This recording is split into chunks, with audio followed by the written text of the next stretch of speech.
Here we can see a comparison between three different air stones, all driven with the same air pump at 2.5 litres per minute. The golf ball air stone in the middle, it's got a nice output. Bubbles are quite large, but it's sufficient, so it seems 2.5 litres a minute is adequate for it. The ceramic disc air stone got finer bubbles, still some quite large bubbles, it doesn't seem too restricted. Over with the Coke can air stone, we've got finer bubbles than the golf ball, and a similar amount overall, but it isn't being driven with enough air. Let's increase the air output overall and see where we stand. Okay, so now we're up to 5 litres a minute going through each air stone, and as you can see the output, as you'd expect, is significantly increased. The golf ball in the middle, it's doing well. We've got plenty of large bubbles, but more of them, so not the finer bubbles that we're really after. The ceramic disc on the right, good mixture of small and large bubbles, good output, not a huge increase from 2.5 litres, but better nonetheless. And the Coke can on the left, much better output, much more suitable for 5 litres a minute. So as you can see, 2.5 litres a minute is not enough for the Coke can. 5 litres looks a lot better.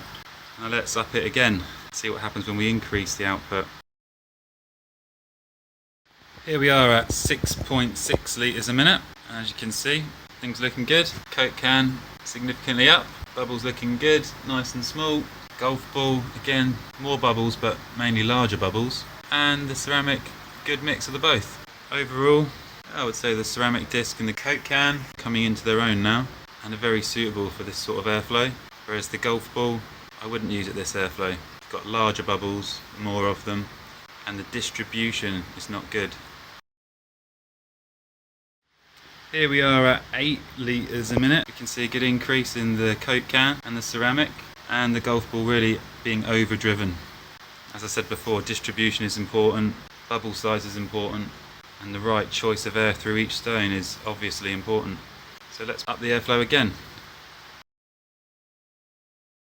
Right, here you can see that we've got 10 litres per minute of air going through each air stone, which is around the maximum really you'd want to put through an air stone. 10 litres a minute is suitable for 40 to 60 litres of nutrient solution, so ideal for this sort of tank, which is an Oxy-Pot XL. The ceramic is great, lots of big and small. Coke can, again really good mixture of big and small bubbles, but as we said before, the golf ball is being overpowered. That column of big bubbles isn't distributed over a wide area. You would need 2 or 3 of them in a tank like this, as opposed to just one of the larger stones. So there you have it, 2.5 litres per minute, only really suitable for the golf ball.